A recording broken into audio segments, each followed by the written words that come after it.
In another segment, we looked at speciation, but what I want to talk about here is an interesting relationship between sexual selection and speciation that involves really extreme cases of sexual dimorphism.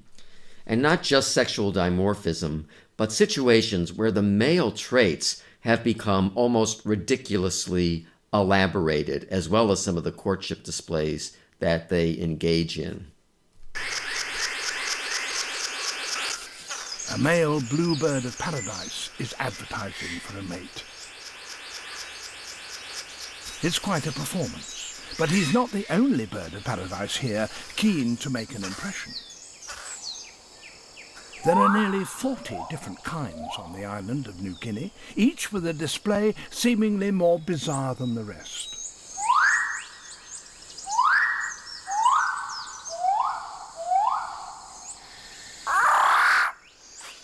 A rifle bird of paradise.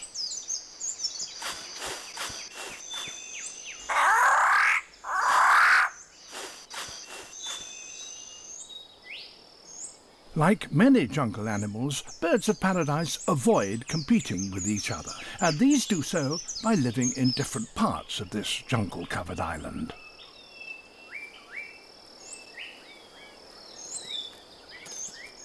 The six-plumed bird of paradise displays in his special clearing on the forest floor.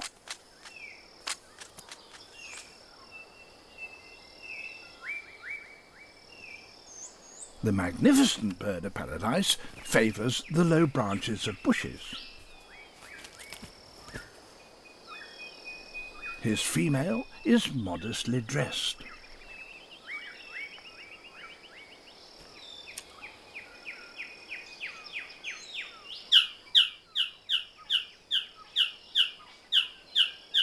The male has a good set of lungs, but he'll have to do more than flutter his eyelids if he wants to impress her.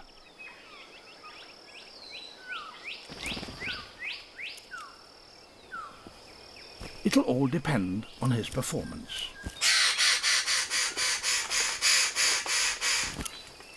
The females may be dull-looking, but they're very picky. And it's time for a really close inspection.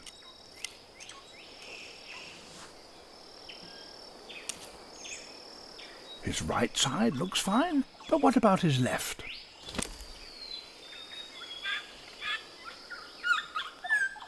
Pretty impressive, but is he magnificent enough? Oh dear, her departure says it all. Generations of choosy females have driven the evolution of these remarkable displays. The more extravagant a male is, the more likely he'll be noticed.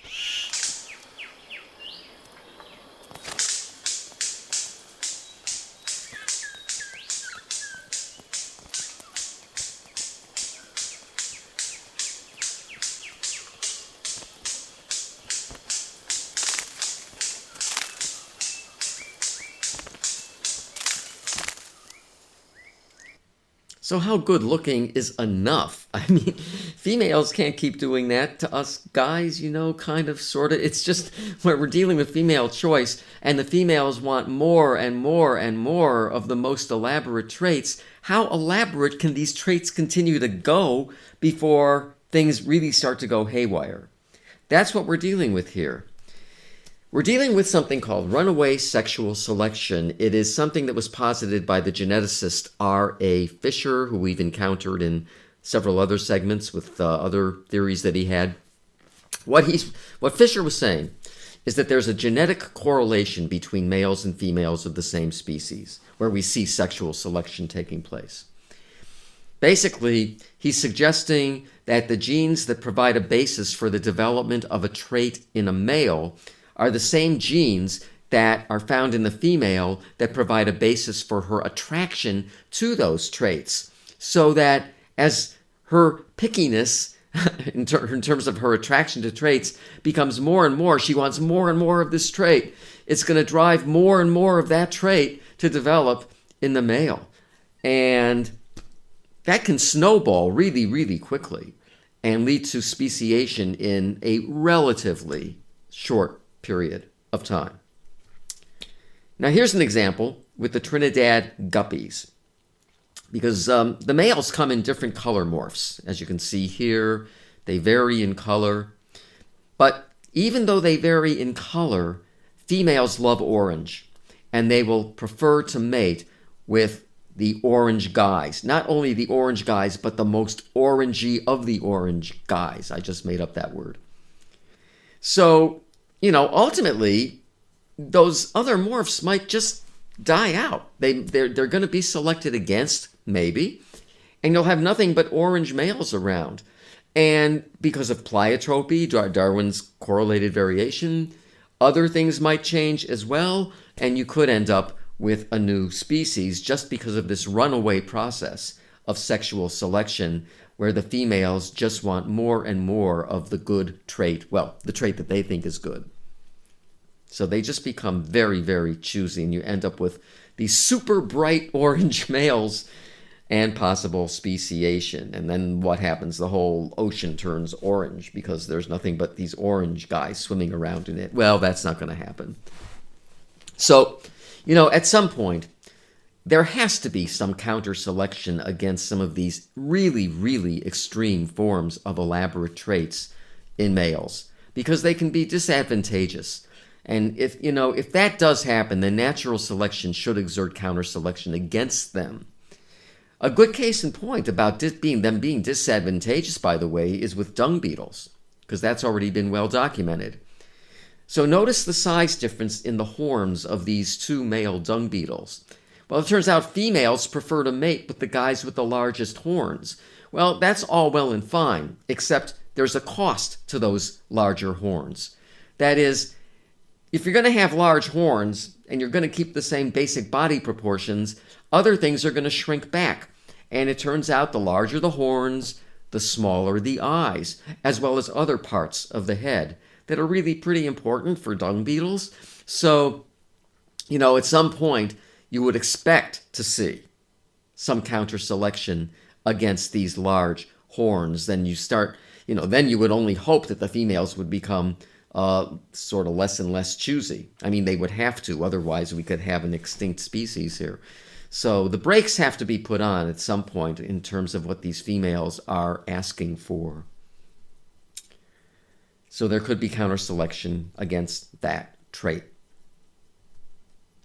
Now, interestingly, there are 3 alternative hypotheses for the evolution of female preferences, and here we'll see how runaway sexual selection fits in with the grand scheme of things here. So the first one happens to be runaway sexual selection. So we're looking at timelines, evolutionary timelines, and when events occur.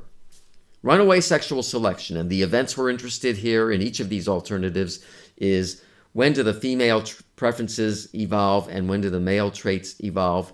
And for runaway sexual selection, pretty much around the same time. I mean, the female is driving this trait. The trait is getting more and more elaborate. Females at the same point in time want more and more of it. And so for the male, the traits get more and more elaborate in this runaway process. So they're pretty close in time in terms of when these preferences and the traits that the females have preferences for will in fact evolve. Sexual selection, just normal sexual selection. The male trait exists before the female preference does. Maybe not in long evolutionary time, but there's going to be some element of the trait there. And then at some point, the female will develop a preference for that trait. But now look at this interesting third case.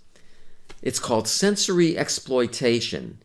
The female preference evolves before the trait even exists in the male. What the? Well, yeah. And there's cases involving this kind of phenomenon, sensory exploitation. The evolution of a preference for a trait that has not yet even evolved and may never evolve. Who knows? So, case in point, let's look at the Tungara frog. The male courtship call is called the chuck call. That's a sonogram of the chuck call. So let's look at one species, the Tungara frog. Okay. So different size males.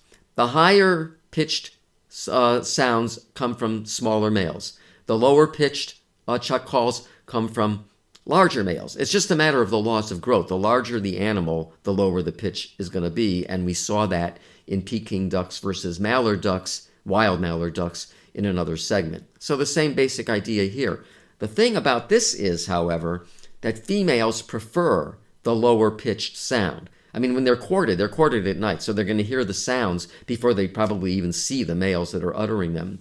They're going to go for those lower pitched sounds, meaning the larger males. Okay, all is well and fine, no problem for the Tungara frog. However, there's another species that's closely related to the Tungara frog, and the males don't really vary in size. There's the pitch is pretty constant across all males of that species. So the females don't have that kind of an option that the females of the Tungara frogs do in terms of trying to find lower or higher pitched sound males.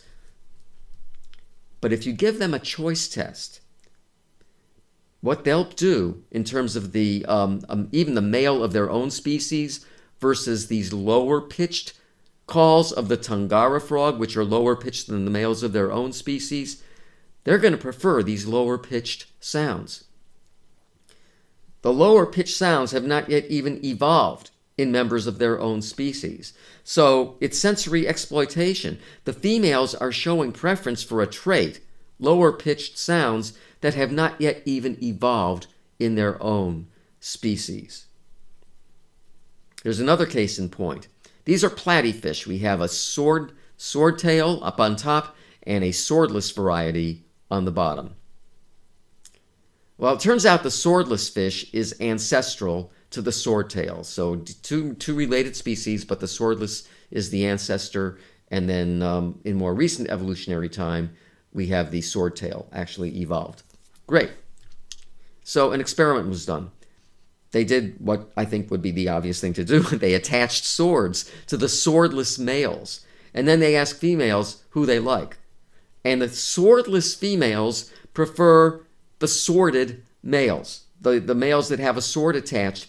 But the swords haven't even evolved in their own species. It's the swordless species, for God's sakes. Sensory exploitation. Female preference for the sword evolves before the males have even had a chance to develop a sword. So like I said, at some point, the evolutionary brakes have to be stepped on, and the females will probably be forced to reevaluate their preferences for these incredibly extreme traits.